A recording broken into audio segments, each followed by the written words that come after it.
Ça y est, il pleut. Je suis tellement émerveillée comme un enfant de voir cette pluie tomber. Et j'en profite justement pour faire une murmure intime euh, concernant eh bien l'eau, la sécheresse, l'actualité. J'étais terriblement effrayée de voir la sécheresse l'année passée, de voir la rivière ici, la 16, elle était à sec. Et les poissons, les oiseaux, tout, chacun, tous les végétaux, les animaux étaient dans le besoin de cette eau. Et je me suis donc permise de chercher la prière de la pluie du côté indonésien qui est dans ma lignée. Donc mon papa, il est indonésien et dans la lignée, dans mes ancêtres, eh bien, il y a des Pawan Huan. Les Pawan Huan, ce sont des charmeurs de pluie. Et Pawan, ça veut dire charmeur, et Huan, c'est la pluie. Et en fait, les Pawan Huan, ils sont appelés en intervention pour justement faire partir la pluie. Alors je me suis dit, ben, si on peut faire partir, on peut la faire venir. Et dans le chamanisme, c'est même très courant d'invoquer la pluie, les esprits de la pluie. C'est même, cela fait même partie de l'initiation des chamans, qu'en cas de sécheresse, eh bien, c'est un devoir du chaman de faire venir la pluie, de parler avec les divinités de la pluie et de les faire venir pour la terre, pour les êtres humains, les êtres animaux, végétaux, minéraux. Et j'ai cherché cette prière de la pluie du côté indonésien et j'ai vu une vidéo magnifique d'une dame qui fait partir la pluie justement lors d'une course moto très importante en 2021, je crois. Et c'est une course moto GP en Indonésie qui a eu lieu, oui, il y a 2 ans. Et il a plu des cordes. Et on a fait donc venir cette chamane avec sa prière, l'encens, le bol tibétain. Elle a fait le parcours, le circuit à pieds nus pour demander aux esprits de la pluie de partir. Et c'était merveilleux parce qu'il y avait un grand public et ce grand public a assisté à cette connexion entre nous et les mondes subtils, nous qui faisons partie des mondes subtils, et la pluie est partie. Alors, j'ai cherché cette prière pour justement, avec une intention de faire venir la pluie. C'est une prière qui était en musulman et ça n'en a pas beaucoup résonné en moi. Alors j'ai cherché d'autres prières, notamment dans le christianisme aussi, chez les chrétiens, il y a des prières pour invoquer la pluie. Je l'ai fait l'année passée, ça a duré 5 minutes la pluie. Donc c'était très chouette, mais pareil, je n'ai pas eu le sentiment de faire vraiment la prière comme on devrait le faire. Et j'ai cherché auprès des tribus des Guarani où j'étais initiée. Et je me sentais pas vraiment digne, c'est drôle. C'est pas que je me sentais pas capable, mais c'est une question de dignité. Je me sentais pas digne de faire cette prière. Et donc j'ai cherché en vain avec beaucoup de désespoir et finalement je me suis dit, je vais demander moi-même une prière à mes ancêtres.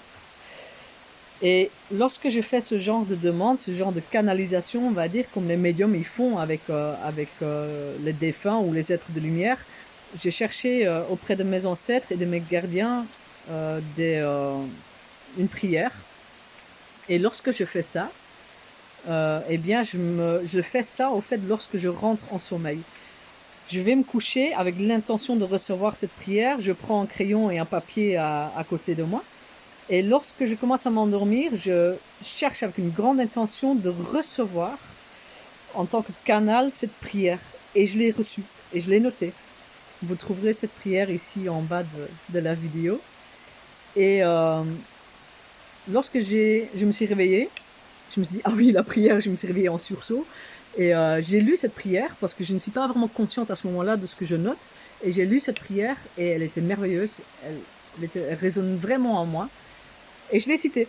Je n'ai pas hésité le lendemain de citer cette prière. J'ai pris de l'encens. Et de l'encens est très important dans ce genre d'invocation, lorsqu'on invoque les esprits, lorsqu'on invoque les divinités ou les gardiens du lieu.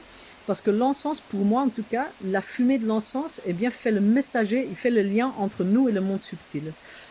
L'encens, on lui donne la vibration, on lui donne l'intention, le message qu'on souhaite faire passer à d'autres mondes, et l'encens va emporter ce message à d'autres mondes. Et j'ai donc invoqué cette pluie. Et j'ai fait cette prière avec beaucoup d'encens. Et c'était au fond de mes tripes. Je savais que c'était juste, je savais que la pluie allait arriver. Et j'avais fini mon rituel, si on peut dire, ma cérémonie, avec tout l'amour que j'ai aussi pour l'eau, tout l'amour que j'ai pour les divinités de la pluie. Et lorsque j'ai fait cette prière, eh bien, déception, rien. Il n'y avait pas eu de pluie, malheureusement. Et j'ai questionné le soir mes ancêtres parce que je sentais au fond de mes tripes qu'il y avait vraiment cette fréquence, il y a eu cette fréquence avec la pluie. Et lorsque j'ai questionné mes ancêtres, eh bien, on m'a dit oui, oui, c'est normal. Euh, Ce qui se passe à ce moment-là, c'est que je communique vraiment avec mon ancêtre, un ancêtre en particulier, comment dire, qui me guide. Et oui, c'est normal, lorsque vous invoquerez cette prière de la pluie qui vous correspond, vous devez avoir foi, c'est ce que j'avais. Devez visualiser, c'est ce que je faisais. Je visualisais la pluie qui tombait sur mon visage et sur la terre, qui enveloppait la terre, qui nourrissait nos rivières, nos sœurs et rivières, les torrents également. Et lorsque vous faites cette invocation, 3 jours après, il pleuvra. Ah. Et en effet, j'ai attendu, et 3 jours après, il a plu. Et là, de nouveau, je l'ai refait, et en effet, ici, 3 jours après, il repleut. Et je trouve ça merveilleux, puisque les prières, eh bien, c'est comme les mantras. Les prières, ils ont une certaine fréquence, ils ont un certain pouvoir avec notre visualisation, avec notre intention, avec notre foi, avec notre croyance. C'est même pas une croyance, c'est qu'on le sait que ça va se passer. On sait que ça se passe ainsi, qu'il y aura de la pluie.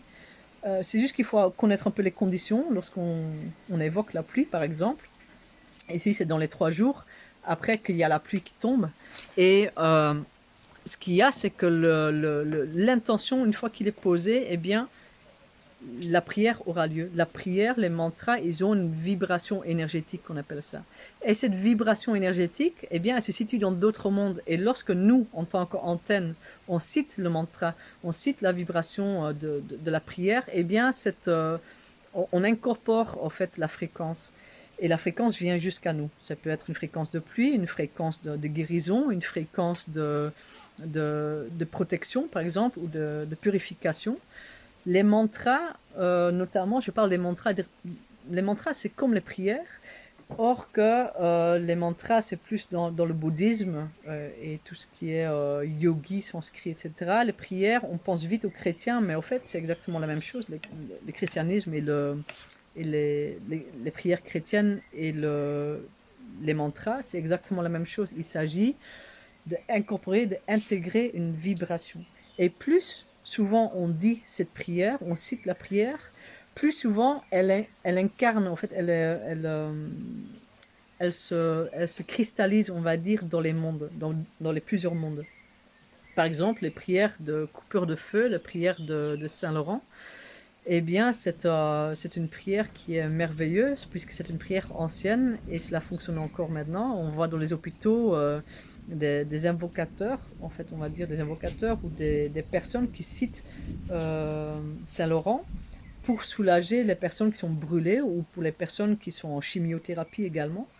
Et ce sont des fréquences qui guérissent, ce sont des fréquences guérisseurs et guérisseuses plutôt. Et la prière et le mantra, ça fait partie de nous, c'est un outil, on peut dire ça, un outil qui nous permet de canaliser, de prendre soin en tout cas de notre environnement, de notre entourage, etc. Donc cette prière de la pluie m'est très importante également, le fait de l'avoir reçue nous montre aussi, me montre à nouveau, me fait une piqûre de rappel qu'on est tous connectés, nous, avec les mondes subtils avec nous. Il y a vraiment des lois entre nous qui sont là, les lois universelles. Et il y a beaucoup de respect envers ces lois-là. Il y a beaucoup de gratitude, moi, envers en tout cas le fait de recevoir la prière.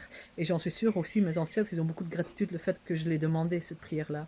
Il y a une espèce de connexion, de cohabitation, de collaboration qui se fait. Voilà pour cette parenthèse concernant la prière de la pluie que vous trouverez ci-dessous. N'hésitez pas à à trouver votre prière, éventuellement de la pluie, ou d'utiliser la mienne pour que cette fréquence puisse être augmentée.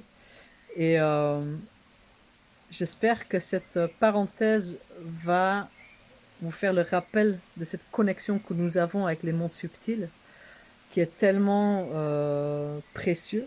C'est un cadeau d'être connecté, d'être en interconnexion avec tous et chacun, les esprits, les divinités, les entités, les bonnes entités. Euh, je pense que c'est quelque chose qu'il faut reconnaître et qu'il faut chérir également.